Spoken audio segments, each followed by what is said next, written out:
Hello and welcome to the discussion on the couch, the sports segment, where we'll be talking about the Super League, which has brought about lots of controversies over the past 1 week. We'll also be looking at the Wednesday Champions League clash between Manchester City and Paris Saint-Germain and the European terrain, where in the Europa League, Manchester United will be playing against AS Roma and Villarreal will entertain Arsenal. To be doing the discussion with me as my two gentlemen who are already seated, Cephas Biboji and Nicholas Forsen. Welcome, gentlemen. Thank you, Derek. How are you guys doing? Cool. Great. But first of all, let's touch a little bit on your various teams. I know you are a staunch Barcelona fan. You are an Arsenal fan. Let's start off with Barcelona, shall we? How did you come about supporting Barcelona, first of all? I think somewhere in the early 2000s. When the likes of Ronaldo, Rivaldo and co were gracing the pitch at the Camp Nou, that's when I fell in love with Barcelona. Then coming to the mid 2000s when Ronaldinho also took center stage, the aura around Barcelona when he took virtually the team from the echelons of darkness, if I should put it that way, because this was a team that was struggling to win the Champions League. I've been to the Champions League final a couple of times. I lost to the likes of Star Bucharest. And the whole cloud around Barcelona was so dark that they needed someone to spark the team alive. And then Ronaldinho came to the scene, brought a lot of light to the club. I fell in love with the club during those periods. And up until now, Messi has also carried the mantle on. And it's been brilliant watching Barcelona play now. It's such a delight watching Barcelona. And for me, they are one of the best clubs in the world, if you ask me. I will come back to talk about, their presidency-wise and how presidents go about managing FC Barcelona. I'll come back to you. But Nicholas Forsen, what we mentioned, Arsenal, people do talk about, people laugh about them. But then, how did you come about supporting Arsenal? Now people will come out and they ask anybody, who team do you support? If they say Arsenal, they'll be like, why do you support Arsenal? Yeah, it's like the laughing stock these days, I just want to remind people that for a period, about 50 years, Chelsea didn't have a league title. That's true. The entire history, all the titles they've won, it's not even half of what Arsenal has won. So it's a gentle reminder that we are not a bad team like that. Right. It's just been unfortunate that in the recent decade or so, things have gone haywire. But from the time I started supporting Arsenal, I remember there was this moment Ian Wright had, and of course, growing up in my father's soul, he was kind of an autocrat when it comes to supporting his football team. Okay. So let's say if he's watching Arsenal play and he come and sit there, come to talk nasty about Arsenal, you're out of the house for a bit. Wow. Yeah, it was that bad. Yeah, he won't give you a laughing face. He won't even smile with you. Did you ever see your team win the Premier League? Yeah. So let me get to that. So there was this point. There was a period United was dominating in the Premier League in the early 90s. Yeah. Then Ian Wright, as Wenger came into the picture, we had so many guys in the French national team. That's one thing that also made me love Arsenal because we had the likes of Patrick Vieira and Emmanuel Petit. Yeah. That was a linchpin in midfield. And Robert Pires was also in there. Yeah. So with that, with the background of my dad, when he did his masters as a doctor in the UK, he started supporting Arsenal. Okay. And I grew up in the house in the early 90s too, having to support his team. And I literally fell in love over time. It's like a man, there's some relationships, you don't love the person from the beginning, but over time, you love them more. Yeah. So and I like the way Arsenal were the team trying to challenge Sir Alex Ferguson's, juggernaut. When Beckham, the class of 92, Cantona. There was no other team in England, apart from Blackburn winning in 95. Yeah. So at least Arsenal took up the mantle, especially when Wenger came in. Exactly. And we had a French contingent. Then the love story was just, it became a marriage. Not forgetting Thierry Henry. I'm coming. That's what I'm getting to. Okay. The love story became a marriage when Thierry Henry arrived. Okay. He's my favorite footballer of all time. There's a difference. People say best footballer. I'm saying he's my favorite. Probably he's not the best for me. But he's around the top. But he is my favorite footballer of all time. And you can imagine, I have my favorite footballer of all time playing in the team I love. Then the super honeymoon came when we had the unbeaten streak, which I still dare other teams to try. The big five leagues. I think Juventus did it in 2011, but we all know at that point Italian Serie A was down the drain. But we all know how competitive the Premier League is. and for a team to go that long, even to the next season, it took about 11 more games. It was about to be the 50th game unbeaten. Yeah. Then unfortunately, Rooney started learning the skill of diving when we played against Manchester United at Old Trafford, and they ended that run. But I mean, from this, you can see that I've been in a period where I've seen us win so much FA Cups. I've seen 3 league titles. You've been in the final. That is the We've been in the Champions League final against you 2006. guys, and it was unfortunate, but I think you guys deserve to win. People were saying they should have let Lehmann stay on and allow the goal. Yeah. But it means we would have been chasing the game. The whole romance about the whole thing was the way we had 10 men and we managed to score first. And I think earlier we were talking about someone called Almunia. That idiot managed to allow a near push shot to the team from Belletti and first and Belletti. You know, so there have been Arsenal has put us through a lot of heartbreak, especially in the last decade. You can see that Wenger, football was changing. You see, Mourinho hasn't been able to survive in the last 3 clubs he's been at, including a club where he's the greatest ever manager, that's Chelsea. He's been sacked twice there. So when you have someone like Wenger, who's like, in quotes, a dinosaur of football coaching, still at Arsenal in the late 2010s, you can see that some of his tactics were not working. His renowned ability for bringing up youngsters too was something I liked at the start, but it was becoming a problem because in modern football, you need to sign players to compete. You need to be able to generate funds, sign players and compete. And the fact that he was always a bit, people call him an economics professor and everything. Because he was a bit frugal with spending, it became a problem for Arsenal. And the long-term results is what we're having now. And I don't think Arteta, from the word go, I like the decision to hire him as an Arsenal coach because he's a novice as a coach. His highest job has been an assistant manager. And you're talking about an English institution like Arsenal, an European institution like Arsenal. You're talking about a team where you have so many legends of football, World Cup winners, playing for. And you have Arteta as a coach. It was never going to work out. We'll see how it pans out at the end of the season. I think his job is dependent on the Europa League, which I think we're going to talk about. Sure. Later. But so many people will disagree at the point that he's saying that Arteta is a novice, coming to coach on the English side. You as a Barcelona fan or supporter, it got to a point in time, Rijkaard left, then there came in Pep Guardiola, who was in the Barca B. He came out, before he left the team, he had won 14 trophies. No manager had done that with a single club. Pep Guardiola, out of nowhere, nobody knew him from nowhere. He came out, he did absolutely a brilliant job at Barcelona. Maybe at the time that Arteta came to pick up the Arsenal job, they should have given him the time. He's not spending lots of money because, COVID has actually hit the teams at the moment. But with you, Barcelona, we've seen presidents come to fraud so many people.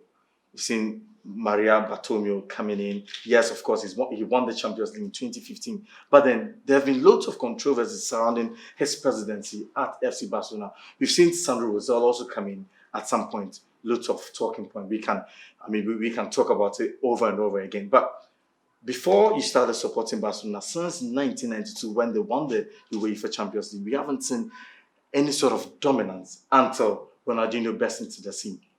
Did you at some point feel that, I've had enough with Barcelona and so I want to go support other teams? Yes, you rightly put it.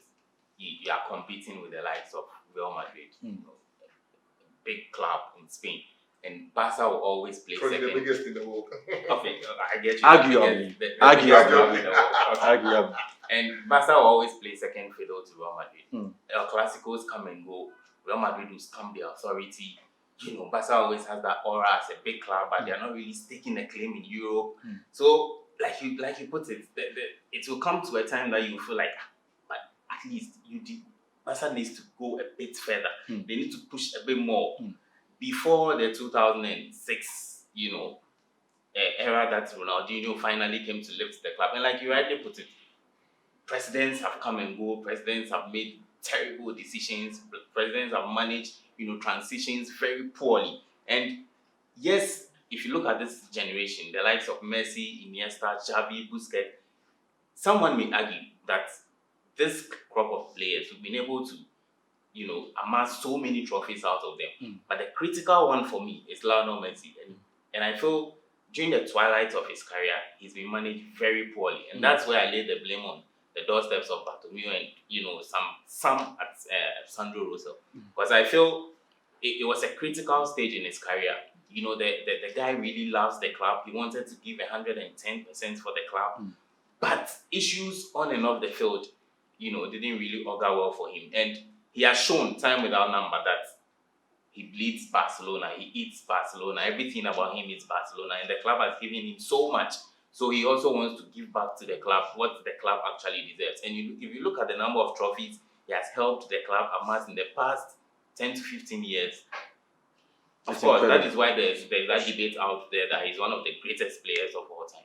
So the good news now is our new president, Laporta is in, and we all know during his era, the wonders the club did. So hopefully, even though the club is in some massive crisis as of now because of COVID-19 and all that, hopefully he'll be able to, steer the ship, and then the financial, issues of the club will be balanced a little bit. Messi will be a bit more happier, maybe one or two more signings, then we'll see.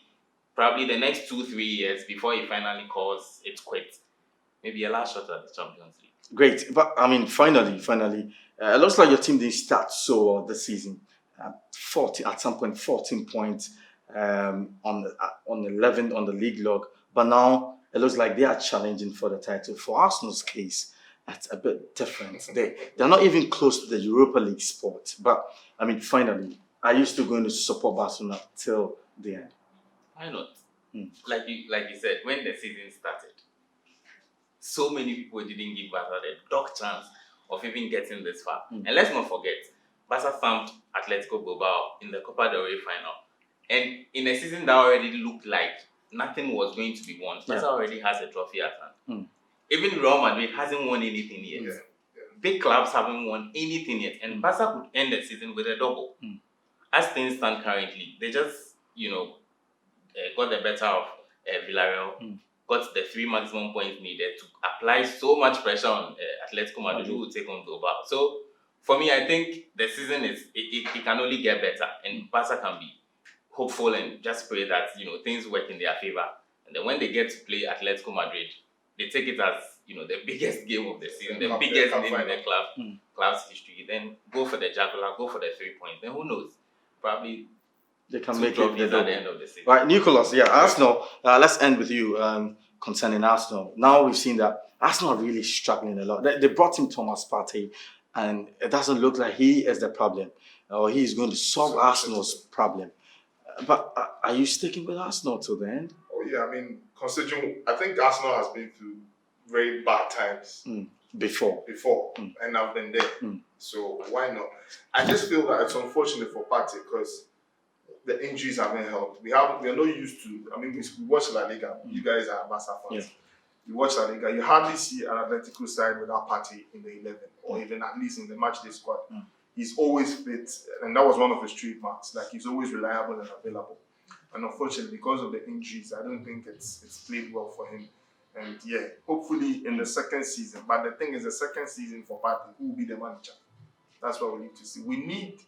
It's been a very terrible season for Arsenal. Then there's no two ways about it. It's been bad. This is like the worst season we've ever had. We've had teams beating us for the first time in a long time. Recently Everton ever since 95. That's more than 20 years ago. Fulham almost did it. The likes of Burnley, Leicester coming to our home to beat us. We've had very bad. Even that's for the home matches. I don't want to even talk about our games. So it's been bad. But I think by winning the Europa League, it will give Arteta some kind of rep to build upon because he's already won the FA Cup in half a season. So he will have this reputation as a trophy winner. And that's going to do a lot for the side. If he's able to win, once we're out of the Europa, I don't see why Arteta has to stay. He doesn't see why Arteta has to stay. We'll take a break and we will be right back.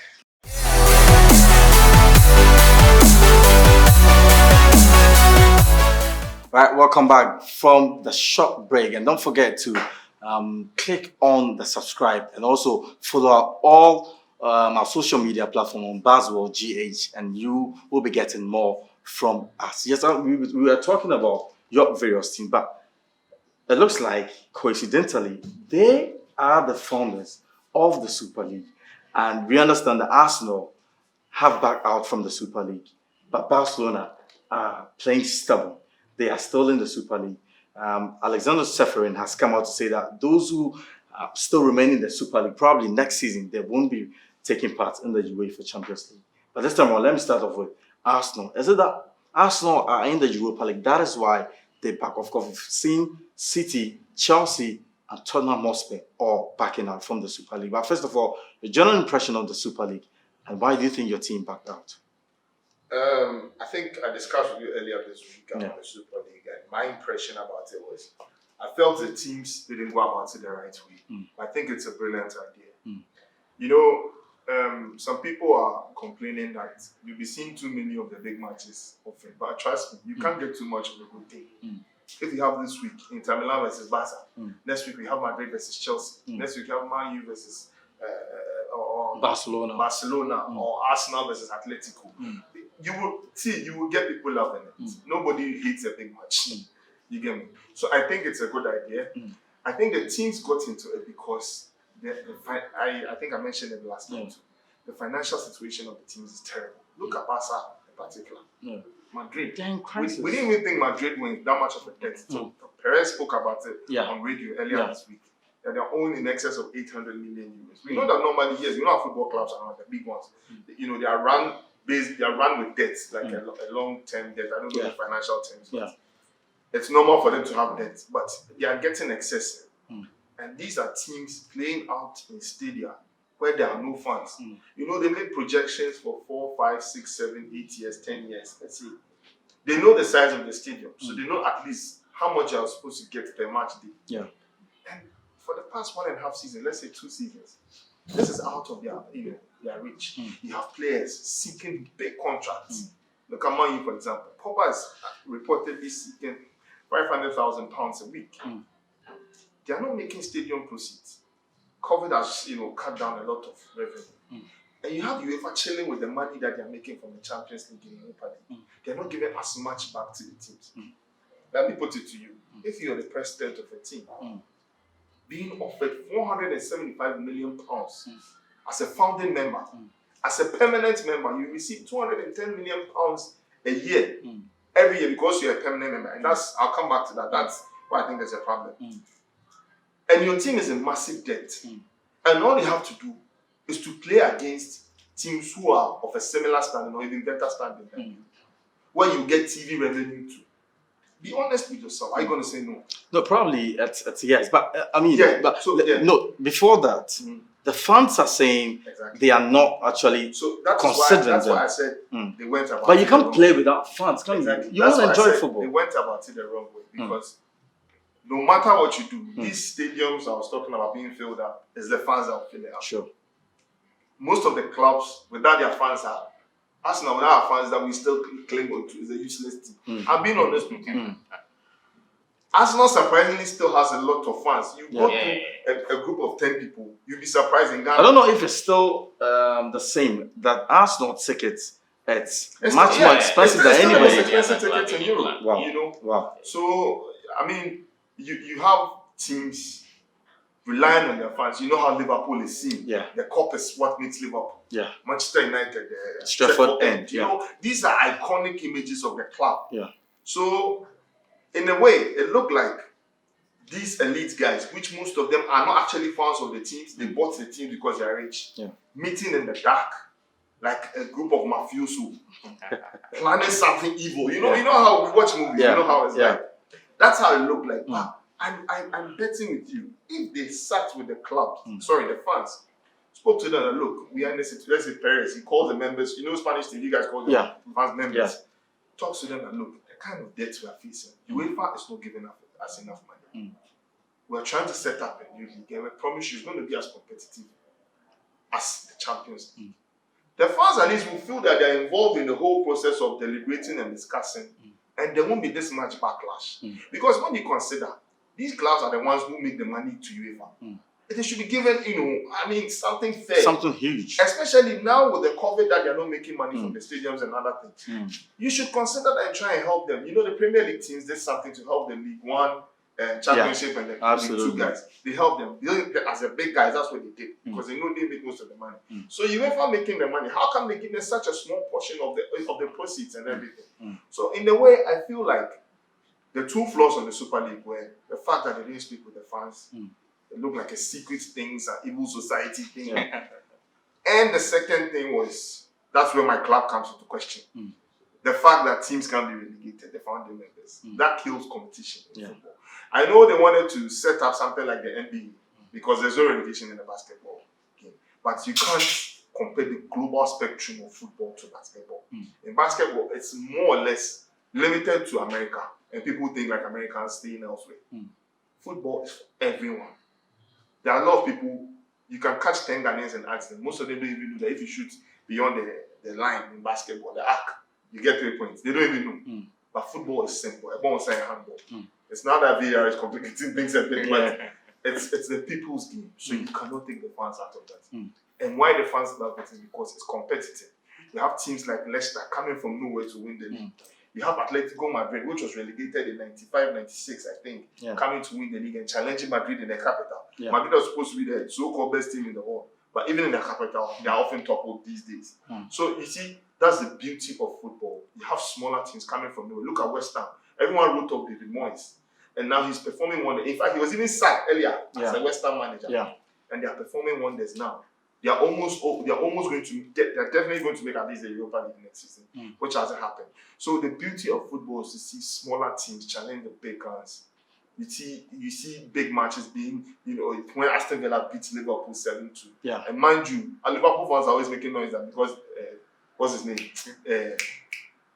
Virgil wasn't available. No, in that game he played in that match, He played in that game. So they have no excuse. Yeah, that's besides the point.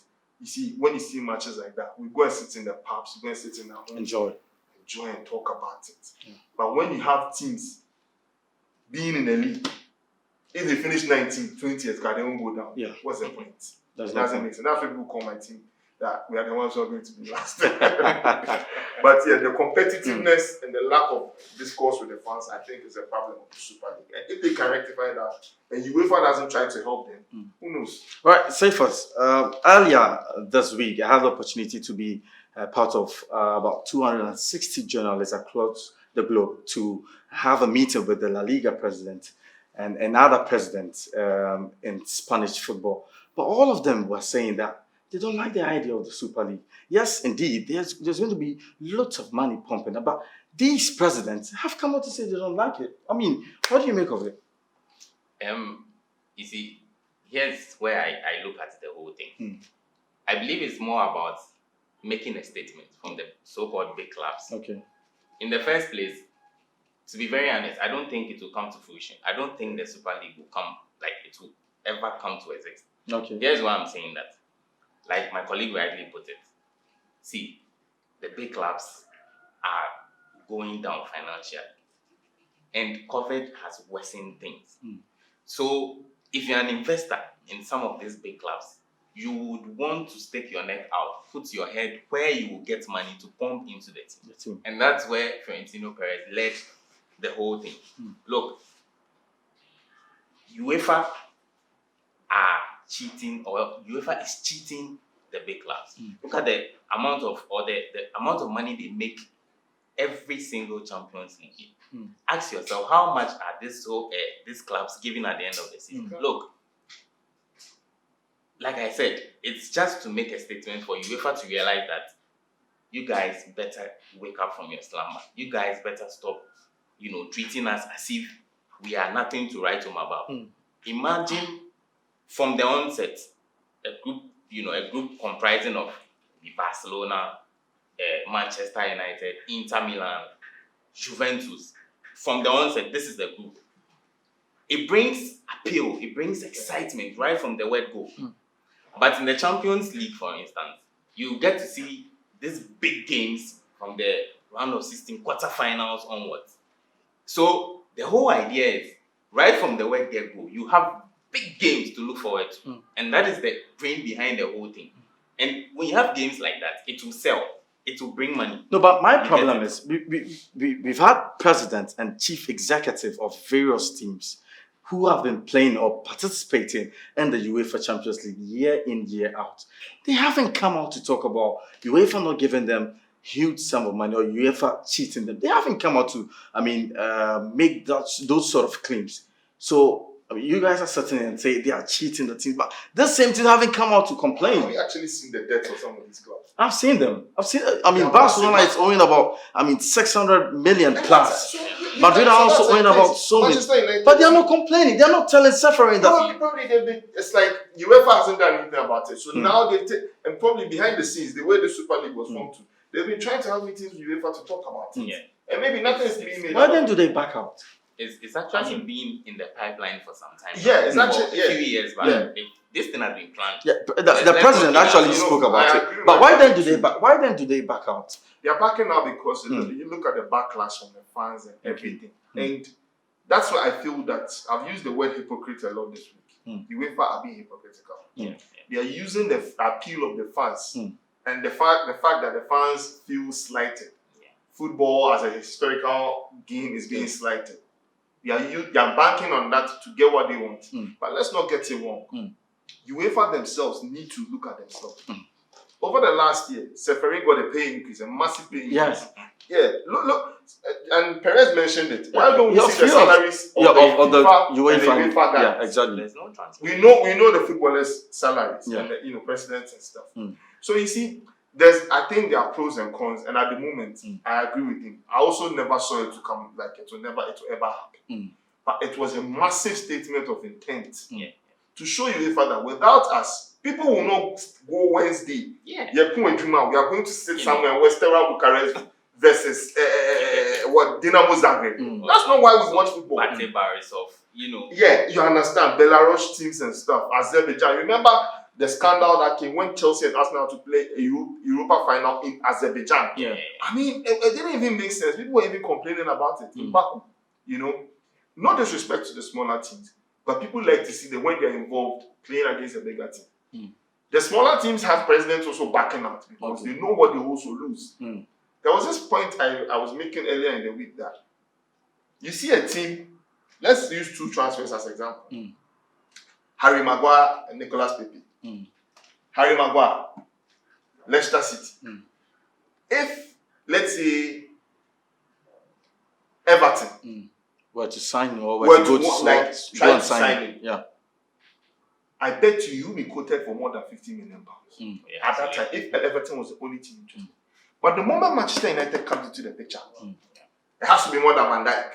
The moment Liverpool comes into the picture, Southampton have to make a record fee from selling Van Dijk. And in the case of Arsenal, I'm betting with you, if Nicolas Pepe was available from Lille to just, let's say, Lazio or Sevilla, the price wouldn't have been even up to 50 million rather than the 72 million it was. And we can see from his performance. I'm not cutting you. I think Thomas Lemar, when Arsenal wanted to sign, it was 90 million pounds. And thankfully, he decided that he wants to stay at Monaco because I would have been so mad at Wenger. Everything I love about Arsene Wenger, it would have pissed me off in that moment. I wouldn't care that we spend so much to buy a player because we can see his performances now. And he's definitely not a £90 million player. No, but probably if he had to come to Arsenal, things would have changed. Fine. It's possible. It's possible.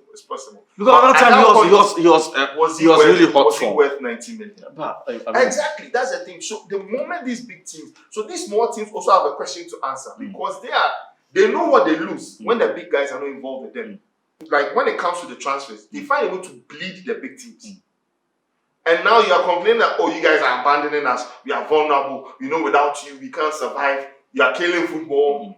It's hypocritical. Yeah. So these small teams should learn from this, that without the big guys, you guys are not existing. You understand? I get it. And in the case of UEFA too, be fair with the amount you make from the Champions League and the Europa League. Be fair in paying out too. And try to help big teams who are also going through trouble. Because when a big team is going through trouble, it takes another big team or the federation. The small teams cannot help because they are small in the first place. Yeah. And one more thing I want to add about the hypocritical guys too is Bayern Munich again. These Bayern guys, we look at what they do to the German teams in the Bundesliga. They decimate their squads. It's either they come for your best player or the best coach for the other team. And in that regard, it makes them the only super team in Germany. I don't see Dortmund as a super team. Honestly, I don't. They do okay, but they're not a super team for me. So I feel that if Bayern turns around... You didn't care whether Dortmund were part of the super team? Honestly, I was thinking that probably the other 3 teams that would have made it the 15 permanent members. Well, if Spurs is there, then Dortmund has to be there. Of course, I was about to come to that. But Dortmund are European League champion. People will mock us now, but we have titles. In fact, we're actually defending champions of the trophy this year. Look, Arsenal is a big club. Yeah, but Tottenham hasn't won. I think they've had, in the entire history, they've had just 2 league titles at most. Yeah. I don't know about the European trophy.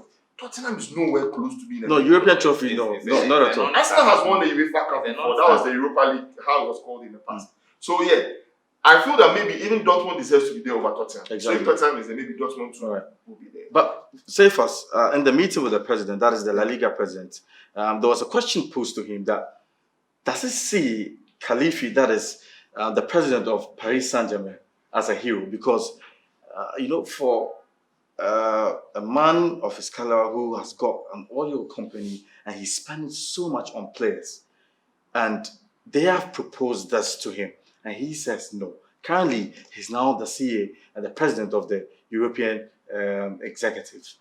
When Agnelli stepped down, he's now taking that mantle. But the La Liga president said he doesn't see him as a hero. Do you see Khalifi as a hero? For me, for not accepting to play in the Super League. I think the one thing on his mind now is winning the Champions League. That's the only thing he's thinking about. And see, he has invested massively to win the Champions League. Massively in this PSG team. And like you rightly put it, the transfer market now, it's something you can't write home about.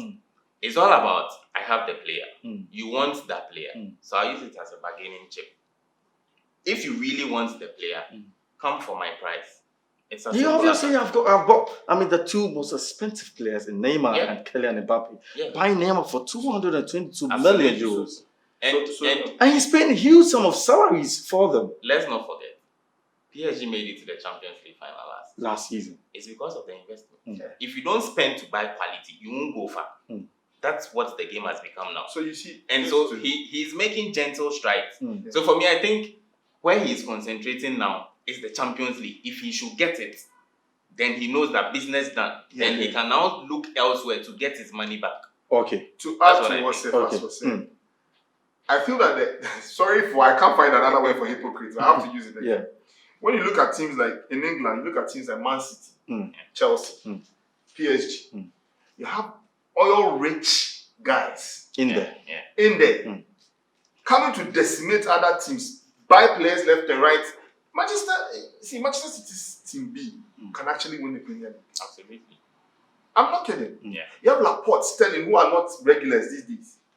They can actually win the Premier League. Maybe Champions League even get to quarterfinal, semi-final. But they can compete. They can compete as a point. Is it fair?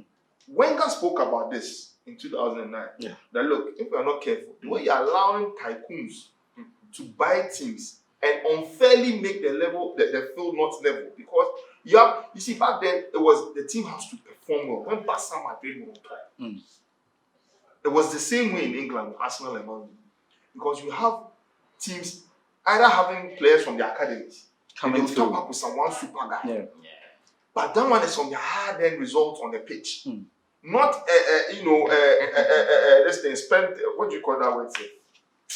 Spending spree. An owner who likes to buy anyhow. I think back then it was only Real Madrid that had the Galacticos then. Because even Barcelona, they depend on the Barca B. But at least Barca also had some good. They were buying Stoichkov, Laudrup. But then they were solely even depending on the Barca B. You see, it was only Real Madrid we saw that. The Galactico thing was a particular era. I don't think it was all over the. No, I think when he came out. When Perez came in. When Perez came in. And then that he's going to buy so you have top players buying from what they were able to do. And if UEFA comes to say that, apart from Chelsea now, their fans complaining, it's not fair that we are not going to pay at some point they're already not fair to us, because you have Abramovich pumping money for you. You also look at a team like Man City, like I said, they also do the same thing. Now, when UEFA doesn't reward as well as they should, and you have these teams who have the money to spend anyhow, it doesn't make a level playing ground for the rest of the teams. Okay. So already it's not fair. They shouldn't now make it look like now it's now an issue. All right. You understand? All right. Yeah. All right. So, I mean, we can talk about this over and over again because we just can't, end the Super League issue. But then, let's now switch our attention to the UEFA Champions League, shall we? Where Manchester City is going to play against Paris Saint-Germain. We've spoken about Paris Saint-Germain, about their president, Khalifi, and all that. But they are going to play on the field. This is the first time we've seen a Pep Guardiola side, not named Barcelona, be in the semi-final. I mean, the first semi-final for Manchester City. What do you make of this game? Kevin De Bruyne is back. Kylian Mbappe limped off over the weekend. But what do you make of this game? I think it's going to be one hell of an encounter between two great clubs in modern football now. For Manchester City, there's a lot of pressure on Pep Guardiola to deliver the Champions League. Yeah. Yes, they've seen him lift the Premier League. He's lifted all the trophies there is to lift in England. But the one major trophy they want is the Champions League. Has Pep Guardiola finally done or, get around the circle to be able to do what it takes to get that trophy for Manchester City? Well, it's a question that will be answered by the end of the season. But in a game against a stubborn side like PSG. Look, for me, I've always said that Pep Guardiola sometimes is stubborn. At Barcelona, you had someone like Messi who, out of the blue, can do anything. You get it. Yeah. He didn't get someone like that at Bayern. So we all saw that he was close, but he couldn't. Yeah. At Manchester City, he still hasn't got the caliber of players he had at Barcelona. That's how come he still hasn't won the Champions League. Now, here is how he can counter that. I think Guardiola should just understand that in certain crunch games in the Champions League, especially when you're heading towards quarterfinals, semi-finals, it doesn't matter how you play it. It's about getting the results. So there are times you need to give respect to the opponent. You can go away from home, decide to sit back, allow your opponent to enjoy the game, try to get that crucial away goal, take a 1-1, take a 1-0 win, and then play the second leg according to the results of the first leg. That is what Guardiola is not realizing now. So no matter which game, he throws his guns out, go all attacking, and then that's how come even a team like Tottenham was had to knock him out of the Champions League in recent seasons. Yeah. So you get it. So you're coming up against a side full attacking. Kylian Mbappe, Neymar, Angel Di Maria. Look, Ruben Diaz and Go are going to experience a hell of a time over these 290 minutes against a PSG. And so Guardiola will have to find a way to balance attack and defense, and more importantly, keep the team shape, not to concede, especially away from home. Okay. It's going to be crucial. I am not seeing so many goals in the first leg. I think it's going to be a bit cagey. The second leg looks likely to produce more goals. So for me, if you want me to stake my neck out for the first leg, I see a 1-1 draw. 1-1 draw, scoreline. Who's playing at PSG playing at home. 1-1 or 2-2. 1-1 or 2-2. Okay, and so we are far behind time, so let's make it snap. In the Europa League, Manchester United are playing against AS Roma, and then Arsenal will also entertain Villarreal. Who do you see going through? I'll go for Man United against AS Roma. For the Villarreal Arsenal game, I think it's a bit tricky. We may find ourselves laughing at the wrong side of our mouth if we completely write off Villarreal. I think they have what it takes in Europe, especially especially under Unai Emery. So it's a tricky tie for Arsenal, and Arsenal will have to be careful, especially against the backdrop that their form lately has been topsy-turvy. It's not really vintage Arsenal. So for that one, I see it going either way, but I think United should be favourites against Roma. United should be favourites against Roma. Yeah. Arsenal, Villarreal, and United, Roma. First, let me speak of United. I think United have the quality, especially when they go away from home, to beat Roma. Roma are not doing superbly this season. They've been grinding out results. Their defense is not the best. You have a man you reject like Chris Smalling. With him being out, Roma are struggling to defend, so you can imagine.